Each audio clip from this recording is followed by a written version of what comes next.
Hey, Ed Paget here. In this video, I'm going to show you a super simple way to stretch out the curves that are often associated with scoliosis. With scoliosis, the curve will bend to the left and to the right. So we call that the frontal plane, going left and right like this. But also with those curves, there will be a rotation that can happen.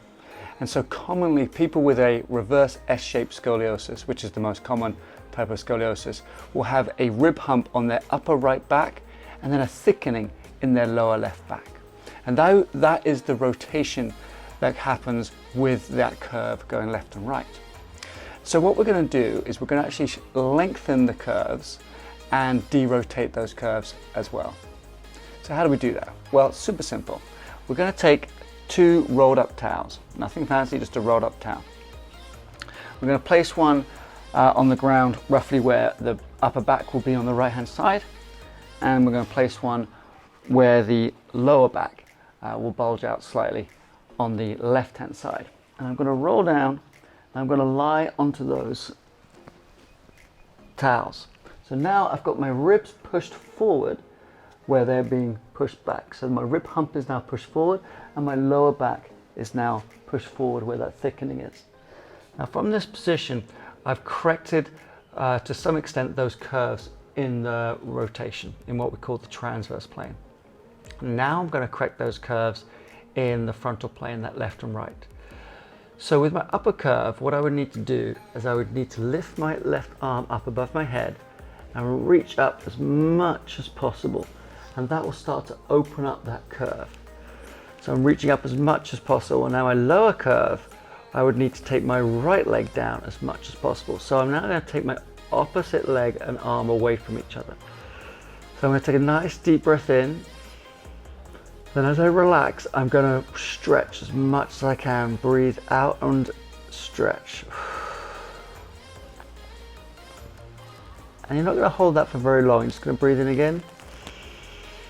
Big belly breath, let the arm and the foot relax, then breathe out and reach and reach. And breathe in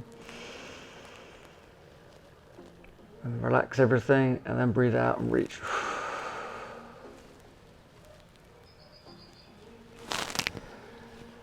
Now, for people with the opposite curve, with a regular S-shaped curve, you would simply just put the padding onto the opposite sides. So you would move them like this. So that takes care of a regular S-shaped curve. Now if you just have a C-shaped curve, so you just have the one main curve in the back, you would perhaps do the Adams test, which you can find elsewhere on my channel here, and find out exactly where that rib hump is, and you would place this pillow underneath the curve. So for example, if I had a C-shaped curve with an apex on the right hand side, the rib hump would also be on the right hand side. So I would bend forward, have someone tell me exactly where that is, or look in the mirror, or even just be able to see it here, and place this padding underneath that curve, pushing it forward. Now here you may need to put something underneath your head as well if you find that you're flexed forward, you've got a slight kyphosis. Put something under your head as well.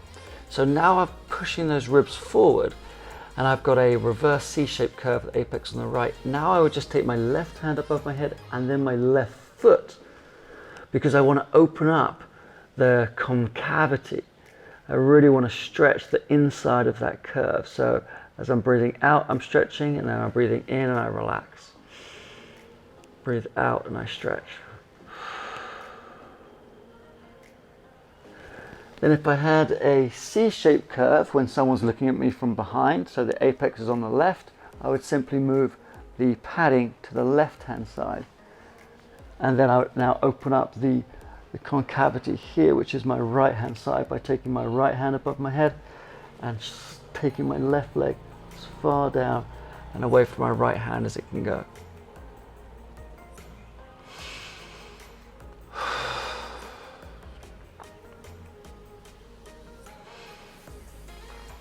Okay, so that's a nice simple way for people to get a stretch, a little gentle passive and active mobilization combined into their curves, whether it's a C-shaped curve or a S-shaped curve, both ways, you know, reverse C-shape and a reverse S-shape. And you just do that breathing 3 to 5 times. And then what we're doing there is actually using a concept of a type of exercise called somatic exercises that are going to help that curve relax, elongate and derotate. So go on, give that one a go.